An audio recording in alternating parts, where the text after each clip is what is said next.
Hello my dear friends, welcome to my YouTube channel best rankers study. तो friends, आप सभी का अपना YouTube channel best rankers study में बहुत बहुत स्वागत करता हूं। तो जो न्यू स्टूडेंट है हमारा इस YouTube channel best rankers study पे बहुत बहुत मोस्ट वेलकम करता हूं।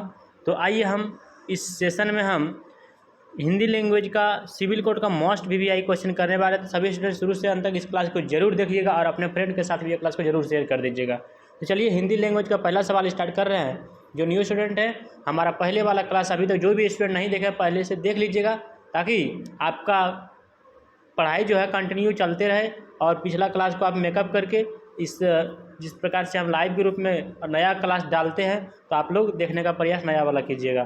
तो चलिए पहला सवाल है कि दिए गए शब्द का विलोम चुनिए। प्रहार का विलोम शब्द क्या होता है? सबसे पहले हम जानते हैं कि प्रहार का मतलब किसी को हमला कर देना, किसी के ऊपर क्या कर देना, हमला कर देना होता है ना। तो इसका करेक्ट आंसर क्या हो जाएगा? तो हम लोग जानते हैं कि प्रहार का मतलब क्या होता है, किसी के ऊपर हमला कर देना। तो इसका करेक्ट आंसर ऑप्शन नंबर क्या हो जाएगा? जैसे कि यहाँ हमको बता रहा है कि प्रहार का मतलब आप हमला कर रहे हैं, तो इसका अपोजिट यदि करेंगे तो क्या इसका आंसर हो जाएगा? आप सभी स्टूडेंट कमेंट में इसको एक बार ज़रूर आंसर बताइएगा। क्या इसका करेक्ट आंसर हो जाएगा? रक्षा करना। प्रहार का मतलब किसी के ऊपर मतलब हम मतलब हमला कर रहे हैं, उसको हम रक्षा कर देंगे, इसलिए एक का डी करेक्ट आंसर हो जाएगा।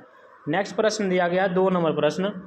रिक्त स्थान को भरने के लिए उपयुक्त शब्द का चयन कर। डैश कितना सुंदर दृश्य है। डैश के स्थान पर क्या हो जाएगा? वाह कितना सुंदर दृश्य है, मतलब आश्चर्य सूचक वाला चिन्ह लग गया है, इसलिए 2 का option number C correct answer हो जाएगा। 3 नंबर प्रश्न में क्या दिया गया है कि दिए गए वाक्यांश के लिए एक शब्द दीजिए जिसमें सहन शक्ति उसको हम क्या बोलते हैं, जिसमें सहन करने की शक्ति उसको हम सहिष्णु बोलते हैं, इसलिए 3 का option number B absolute correct answer हो जाएगा।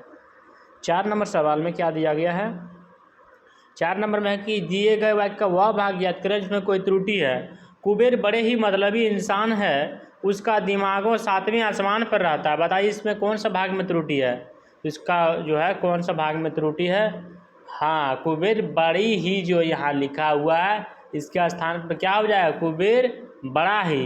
यहाँ लिखा हुआ है कुबेर, तो कुबेर यहाँ क्या, मान लीजिए कि यहाँ लिखा रहता है रमेश, रमेश लिखा रहता है तो यहाँ क्या करते हैं हम? रमेश बड़ा ही मतलबी इंसान है, उसका दिमाग 7वें आसमान पर रहता है, तो बड़ा ही होना चाहिए ना। तो रमेश बड़ा ही मतलबी इंसान है, उसका दिमाग 7वें स्थान पर रहता है, लेकिन यहाँ सवाल में दिया गया कुबेर, तो कुबेर बड़ा ही होना चाहिए, तो कौन सा भाग में त्रुटि हो गया? बी नंबर, इसलिए 4 का option number B absolute correct answer हो जाएगा। 5 नंबर प्रश्न में क्या दिया गया है? 5 नंबर में है कि दिए गए शब्द के वर्तनी शुद्ध बताइए। तो विशेषण का सही वर्तनी होता है वो में हर सही का तालंश में अय का मूर्धन्य और मूर्धन्य विशेषण, क्योंकि 5 का absolute correct answer option number C हो जाएगा। नेक्स्ट प्रश्न दिया गया 6 नंबर। दिए गए वाक्य में रेखांकित कर्ण को प्रतिस्थापित करने के लिए उपयुक्त विकल्प का चयन कर। अच्छे कर्म नष्ट नहीं होते। नष्ट नहीं जो यहाँ दिया गया है इसका क्या करेक्ट आंसर हो जाएगा? नष्ट नहीं का मतलब जो नष्ट नहीं करता, जो रक्षा करता है, मतलब जिसको हम क्या कह सकते हैं? अनस्वर। नश्वर का मतलब जो नष्ट कर देता है, लेकिन नष्ट नहीं यहाँ लिखा हुआ है। नष्ट यदि रहता है तो नश्वर होता, लेकिन नहीं मतलब नहीं कर रहा है, नाश नहीं कर रहा है, इसलिए करेक्ट अनस्वर हो जाएगा। 6 का option number C absolute correct answer हो जाएगा। 7 नंबर प्रश्न में क्या दिया गया है? निम्नलिखित में से उस विकल्प का चयन करें जो भैंस के आगे बीन बजाना मुहावरा का अर्थ व्यक्त करता है। इसका क्या मतलब होता है कि भैंस के आगे बीन बजाना? मूर्ख के सामने ज्ञान की बातें करना, इसलिए 7 का option number absolute correct answer हो जाएगा। मैं इसे उम्मीद करता हूं कि सभी स्टूडेंट बहुत अच्छी तरीके से समझ रहे होंगे और सभी स्टूडेंट कमेंट में इसका आंसर जरूर बता रहे होंगे। 8 नंबर सवाल में बताइए पर्यायवाची शब्द बताइए। इंद्र का पर्यायवाची शब्द क्या होता है? हम जानते हैं कि इंद्र का पर्यायवाची शब्द क्या होता है? सुरपति महेंद्र होता है ना, इसलिए करेक्ट आंसर 8 का डी ऑप्शन करेक्ट आंसर हो जाएगा, सुरपति। 9 नंबर सवाल में क्या दिया गया? बताइए पर्यायवाची शब्द क्या है? सतर्कता का पर्यायवाची शब्द क्या होता है? तो हम जानते हैं कि सतर्कता का मतलब क्या? सावधानी रूप से रहना हो जाएगा। करेक्ट आंसर क्या? बी ऑप्शन हो जाएगा, इसलिए 9 का absolute correct answer option number B हो जाएगा। 10 नंबर सवाल में बताइएगा क्या दिया गया? सही वर्तनी वाले शब्द का चयन। अध्ययन का वर्तनी क्या होता है? ओ आधा द और डबल यो पूरा बड़ा देना था, यो न अध्ययन, इसलिए 10 का ऑप्शन नंबर कितना करेक्ट आंसर हो जाएगा? 10 का ऑप्शन नंबर डी क्या हो जाएगा? एब्सोल्यूट करेक्ट आंसर हो जाएगा। अगला सवाल दिया गया है 11 नंबर प्रश्न। विलोम शब्द बताना है क्या हो? सदाचार का विलोम शब्द क्या होता है? तो हम यहाँ जानते हैं कि सदाचार का मतलब क्या होता है? अच्छा आचार। इसका यदि हम उल्टा करेंगे दुराचार कहेंगे, दुराचार का मतलब बुरा आचार होता है, इसलिए करेक्ट आंसर हो जाएगा 11 का absolute correct answer option number A. Next सवाल दिया गया है 12 नंबर प्रश्न। बताइए इसमें क्या दिया गया है? बता रहे हैं कि वाक्यांश बताना मतलब शब्द इसमें अनेक दिया गया है, आपको एक शब्द में उत्तर का जवाब देना है। जिसकी बुद्धि कम हो, मतलब हम जानते हैं कि जिसका बुद्धि कम हो उसको हम क्या बोलते हैं, मंद बुद्धि बोलते हैं, इसलिए करेक्ट आंसर हो जाएगा 12 का ऑप्शन नंबर डी। नेक्स्ट सवाल दिया गया 13 से 17 तक निर्देश दिया गया, निर्देश को हम लोग बहुत अच्छी तरीके से अनुसरण करके इसको फॉलो करके हम लोग को 5 सवाल का जवाब कमेंट में जरूर बताइएगा आप सभी स्टूडेंट। निर्देश प्रश्न 13 से 17 निम्नलिखित गद्यांश के रिक्त स्थान की पूर्ति के नीचे दिए गए प्रश्नों के अनुसार कीजिए। तो गद्यांश में क्या दिया गया है, दीपावली भारत में डैश जाने वाला बड़ा त्यौहार है। हर साल इस त्यौहार को कार्तिक डैश में बड़ी धूमधाम से मनाया जाता है।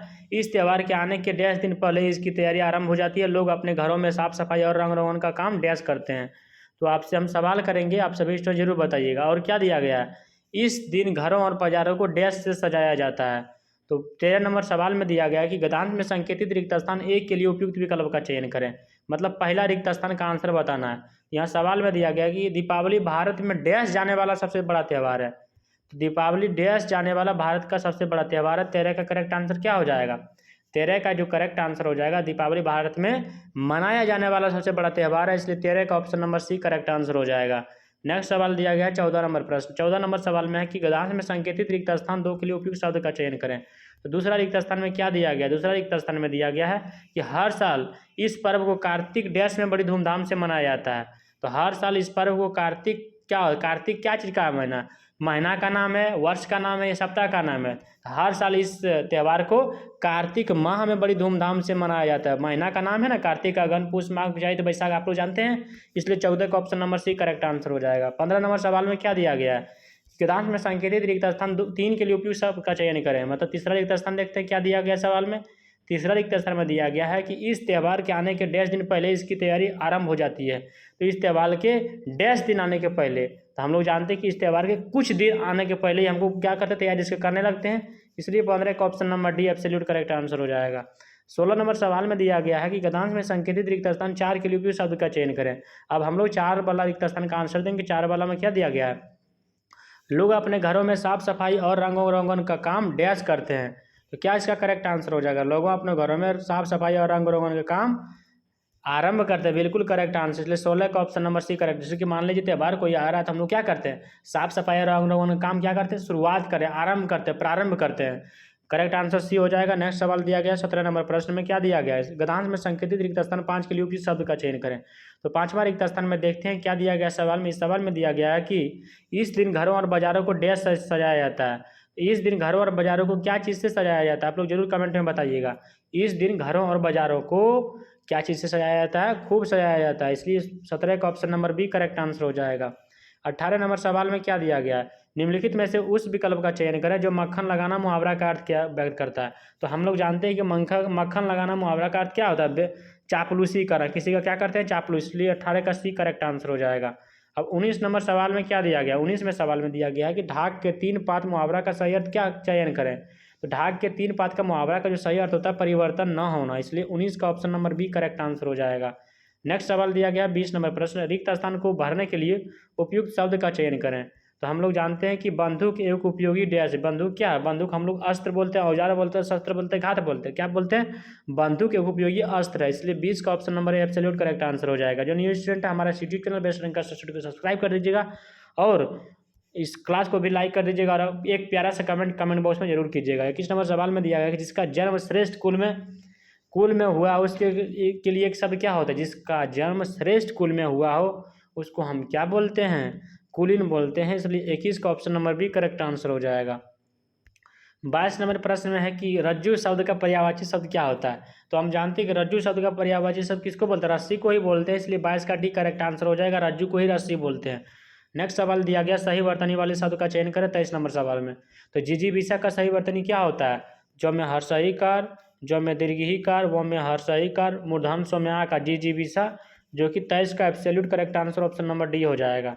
नेक्स्ट सवाल दिया गया है 24 नंबर प्रश्न, 10 वर्ष से 15 वर्ष के आयु वर्ग के बालक के लिए एक शब्द का प्रयोग करें। इसका एक शब्द क्या होता है, 10 वर्ष से 15 वर्ष के आयु के वर्ग के बच्चे बालक को हम क्या बोलते हैं, किशोर बोलते हैं, किशोर अवस्था बोलते हैं, इसलिए 24 का option number D correct answer हो जाएगा। अगला सवाल दिया गया 25 नंबर प्रश्न में क्या दिया गया है कि मुख्य का विलोम क्या होता है। तो हम जानते हैं कि मुख्य का विलोम शब्द क्या होता है, तो मुख्य का गौण होता है, इसलिए करेक्ट आंसर हो जाएगा 25 का ऑप्शन नंबर बी। नेक्स्ट सवाल दिया गया 26 नंबर प्रश्न। 26 में है कि हस्त का पर्यायवाची शब्द क्या हो जाएगा। हम जानते हैं कि हस्त का पर्यायवाची शब्द क्या होता है, कर होता है, इसलिए 26 का option number A correct answer हो जाएगा। हस्त को ही कर बोलते हैं। नेक्स्ट सवाल दिया गया है 27 नंबर प्रश्न। रिक्त स्थान को भरने के लिए उपयुक्त शब्द का चयन करें, तो इसका क्या करेक्ट आंसर हो जाएगा 27 नंबर प्रश्न में। सबसे पहले दिया गया कि ईमानदारी श्रेष्ठ डैश है। हम लोग जानते हैं कि ईमानदारी श्रेष्ठ गुण है, वेरी गुड, इसलिए 27 का option number D correct answer हो जाएगा। नेक्स्ट सवाल दिया गया है 28 नंबर प्रश्न में कि बताइए सही वर्तनी क्या है। उज्ज्वल का क्या होता है, आधा जो डबल देना है, आधा जो वो उज्ज्वल, आधा जो वाला इसमें है, बिल्कुल करेक्ट आंसर 28 का ऑप्शन नंबर एक एब्सोल्यूट करेक्ट आंसर हो जाएगा। इसलिए करेक्ट आंसर क्या होगा। 29 नंबर सवाल बताइएगा आप सभी स्टूडेंट कमेंट में कि उड़ती चिड़िया पहचानना मुहावरा का सही अर्थ क्या होता है।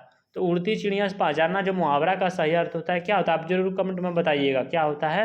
उड़ती चिड़िया पहचानना, उड़ना हम लोग पहचानते हैं, तो उसको हम क्या कह सकते हैं, हाँ, दूसरे के मन की बात कर रहे हैं। मतलब उड़ती चिड़िया मतलब क्या, वो कोई मतलब आपने भविष्य में कुछ करने के लिए चाह रहा है और आप जो है उनके बारे में क्या कर रहे हैं, सोच रहे हैं, मतलब दूसरे मन की बात को आप जानने का प्रयास कर रहे हैं, इसलिए 29 का option number C correct answer हो जाएगा। नेक्स्ट सवाल है कृतघ्न का विलोम शब्द क्या होता है। तो हम जानते हैं कि कृतघ्न का विलोम शब्द क्या होता है, आप लोग जरूर कमेंट में बताइएगा। मैं ऐसा उम्मीद करता हूँ कि आप सभी स्टूडेंट को बहुत अच्छी तरीके से क्लास समझ आ रहा होगा, इस मतलब आपको जो हम बता रहे हैं। तो कृतघ्न का विलोम शब्द क्या होता है, कृतघ्न का जो विलोम शब्द होता है कृतघ्न होता है, इसलिए 30 का option number A correct answer हो जाएगा। 31 नंबर सवाल में क्या दिया गया, वह जन्म का भिखारी इस वाक्य में कहा जो है किस कार्य की विभक्ति है। कर्ता ने कर्म को करण से संप्रदान के आप लोग ये सब पढ़े हैं, तो कौन सा कार्य की विभक्ति है। तो हम जानते हैं कि कर्ता ने कर्म को करण से संप्रदान के संबंध का बोला होता है ना, इसलिए 31 का option number A correct answer हो जाएगा। 31 का absolute correct answer option number संबंध हो जाएगा। मतलब यहाँ क्या बताना चाह रहा है, वह जन्म का भिखारी है, मतलब भिखारी क्या चीज का, जन्म का ही भिखारी है, मतलब संबंध वाला बात बोल रहा है, इसलिए 31 का ऑप्शन नंबर एक करेक्ट आंसर संबंध हो जाएगा। अब सवाल में दिया गया है 32 नंबर प्रश्न में क्या दिया गया, अव्ययी भाव समास का एक उदाहरण बताइए। यथाशक्ति का अव्ययी भाव समास क्या हो जाएगा। तो हम जानते हैं कि यथाशक्ति का जो अव्ययी भाव समास होता है शक्ति के अनुसार, इसलिए 32 का option number C absolute correct answer हो जाएगा। क्या हो जाएगा, 32 का सी करेक्ट आंसर। अगला सवाल है कि बताइए विसर्ग संधि का उदाहरण कौन सा है। तो विसर्ग संधि का जो उदाहरण है कौन सा सवाल में ऑप्शन में दिया गया है, निश्चल क्या है विसर्ग संधि का उदाहरण है, तो 33 का option number B absolute correct answer हो जाएगा। 34 नंबर सवाल में क्या दिया गया, बताइए कि देवनागरी लिपि की कौन सी विशेषता नहीं है। तो हम जानते हैं कि देवनागरी लिपि की जो विशेषता क्या चीज़ इसमें नहीं है, एक ध्वनि के लिए प्राय एक ही वर्ग चिन्ह, बिल्कुल ये तो विशेषता है। जैसा कुछ वर्णों का उच्चारण नहीं होता है, बिल्कुल यही तो नहीं है, इसलिए मेरा करेक्ट आंसर हो जाएगा नहीं वाला ही, क्योंकि सवाल में नहीं वाला कह रहा है, इसलिए 34 का option number B correct answer. Next सवाल दिया गया 35 नंबर सवाल। मैं ऐसा उम्मीद करता हूँ कि सारा सवाल आप सभी स्टूडेंट को बहुत अच्छी तरीके से समझ आ रहा होगा। तो 35 नंबर सवाल का जवाब सभी स्टूडेंट कमेंट में जरूर बताइएगा।